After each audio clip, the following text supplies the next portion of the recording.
Elle n'emploie jamais les termes salle de shoot, trop péjoratifs. Marisol Touraine préfère dire salle de consommation encadrée de la drogue. Le débat sur leur ouverture en France n'est pas nouveau, le voilà relancé.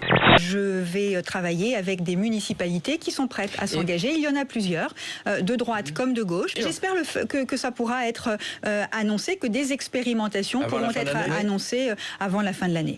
Je dis que je n'avais pas d'opposition de principe et que je ne mettrai pas de veto à une expérimentation à Bordeaux.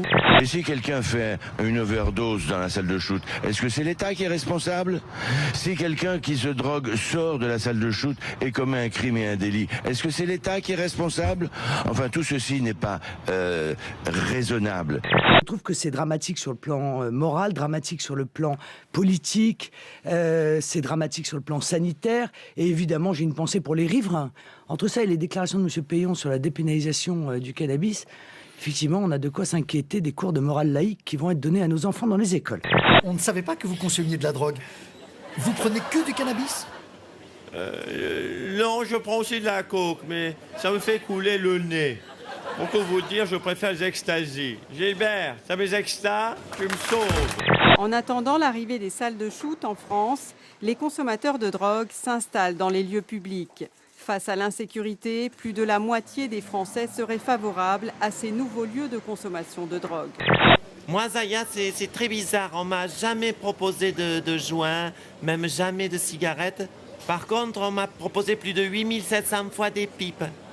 Un nouveau parti politique a vu le jour hier en France, l'UDI de Jean-Louis Borloo. C'est un parti qui veut bouleverser la droite en ressuscitant l'UDF. C'est amusant d'ailleurs parce que Jean-Louis Borloo a fait le même lapsus que vous. Il a dit vous voulez que je sauve ce pays avant de dire parti. On a créé l'UMP, j'y ai cru. Il y a 10 ans, on a tout perdu. On a perdu les régions, les départements, les grandes villes, on a perdu l'Assemblée nationale, on a perdu le Sénat, on a perdu la présidence de la République. On a tout perdu en 10 ans et on dirait ah ben on ne change rien, on reprend les mêmes, on fait pareil, on a les mêmes idées, on a la même organisation alors qu'on a tout perdu. Jean-Louis Borloo a promis d'en faire le premier parti de France, de quoi faire grincer des dents à l'UMP et même d'ironiser pour Jean-François Copé. Qui sera le plus audacieux? Qui sera le plus en phase avec la société française? Nous le verrons bien. Attention à cette fable que nous apprenions autrefois de la grenouille qui voulait se faire plus grosse que le bœuf. Je trouve que Jean-François Copé est beaucoup dans la stigmatisation. Je sais qu'il est en campagne interne à l'UMP, mais il stigmatise un peu tout le monde. Aujourd'hui, c'est nous. Allez, il faudrait qu'il relise aussi, je sais pas, le Chanel Roseau, par exemple, pour voir que les fables de La Fontaine offrent toutes sortes de perspectives. Alors, les grenouilles se donnent un roi aussi dans La Fontaine. Est-ce que vous êtes sûr de la détermination de Jean-Louis Borloo à aller jusqu'au bout? Il a habitué les Français à être pusillanime.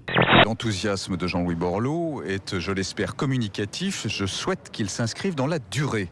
C'est un tout petit peu mon angoisse du jour.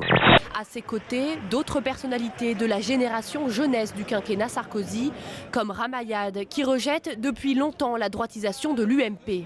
Enfin, certains élus de droite ont laissé entendre qu'ils pourraient rejoindre l'UDI en cas de victoire de Jean-François Copé à la présidence du parti le 18 novembre prochain. Valéry Giscard d'Estaing, Simone Veil, Muette qui traverse... Non mais attendez. Vous êtes drôle, vous. Non, on sort d'une élection. Je voudrais savoir si cette affaire est crédible ou si elle va n'aboutir à rien. Elle est crédible sur la construction d'un mouvement politique. Nous verrons bien, étape après étape, comment les choses se font. Oui, moi je suis content de voir force politique s'organiser... au centre, je trouve ça tout à fait légitime. La plupart de ceux qui sont aujourd'hui à l'UDI n'étaient pas à l'UMP, qu'ils s'organisent pour peser dans le débat politique, me paraît tout à fait sain, et qui plus est, j'ai beaucoup d'estime pour Jean-Louis Borloo, donc je suis content de le voir jouer un rôle. Et sincèrement, je pense que la crise qui se prépare, qui est encore devant nous, parce que ce gouvernement prend les mauvaises décisions, voilà, il pénalise trop le travail, il pénalise trop l'entreprise, va faire le lit des extrémistes. Ça veut dire que, selon vous, dans l'avenir, une partie de l'UMP retrouvera le Front National ou trouvera ou découvrira ou rencontrera? Selon moi, une partie du PS ira vers l'extrême gauche et peut-être qu'une partie de la droite ira vers l'extrême droite. Moi j'ai une idée. Il faudrait créer une commission pour lutter contre le dilettantisme et la fumisterie en politique. Et c'est celui-là. Il est trop lourd. Rappelle-toi bien comment il faut le tenir. Il est toujours trop lourd? Elle n'est pas trop jeune pour posséder une arme? Pour en posséder une, oui. Il faut attendre qu'elle ait 21 ans. Je voudrais vous montrer une affiche que vous auriez dû voir un petit peu partout aujourd'hui en France. Mais les afficheurs S'ils sont refusés, vous la découvrirez quand même sur des grandes pages dans Paris. C'est une pub pour un site américain de rencontres extra-conjugales. Du coup, si vous en achetez une, vous attendrez qu'elle ait 21 ans pour lui donner. Oui, mais elle va quand même pouvoir se familiariser à son utilisation, apprendre les bons gestes. Mais officiellement, ce sera la mienne. Annie Doucan était considérée comme une employée modèle. Cette chimiste de 34 ans travaillait dans ce laboratoire de la police scientifique de Boston avec pour responsabilité d'analyser des échantillons de drogue saisis sur des trafiquants présumés.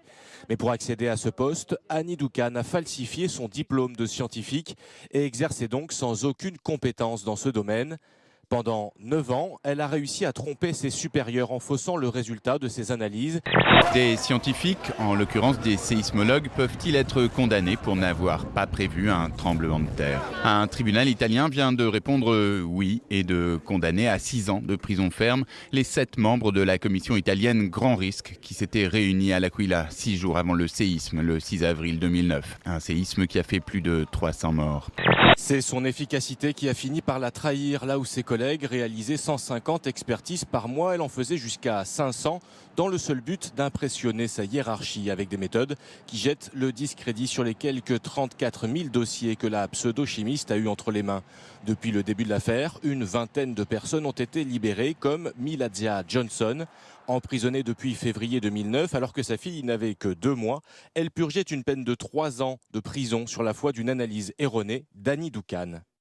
La défense avait réclamé leur acquittement. Aucun scientifique ne peut prévoir un séisme, avait-elle dit. Même chose pour 5000 scientifiques du monde entier qui avaient pourtant signé une lettre ouverte affirmant l'impossibilité de prédire un tremblement de terre. Un verdict qui risque de décourager des vocations et d'inquiéter fortement les séismologues japonais, par exemple.